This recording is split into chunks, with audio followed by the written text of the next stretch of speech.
For many years, the Roman army, established as a civic duty, had one primary purpose: to serve Rome. In 107 BC, Gaius Marius completely changed the system. This was not an ordinary change. Thanks to Marius, the Roman army became professional. Soldiers no longer joined the army for short campaigns, but enlisted for campaigns that lasted many years. What was the reason for this? Who would want to risk their life for many years? The real truth was the money soldiers received in return for their service. The denarius. Was the denarius merely a piece of silver for the Roman army?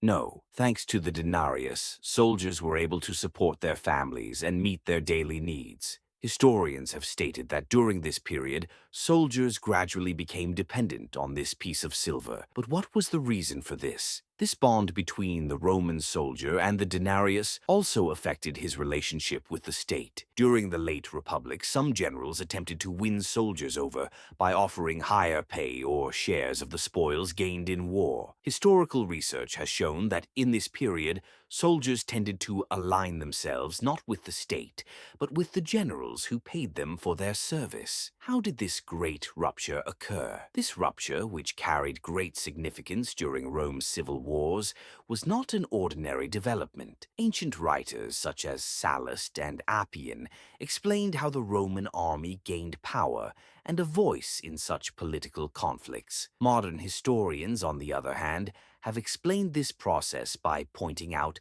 that the Roman army became increasingly dependent on economic resources in order to sustain its existence. During the imperial period, the army grew even larger. What did this expansion mean? Could this have been the end of the Roman army? In this period of growth, which meant more soldiers and more denarii, silver coins were not unlimited. After this situation continued for many years, the value of the denarius declined in the 2nd and 3rd centuries AD. This development did not change the amount of soldiers' pay.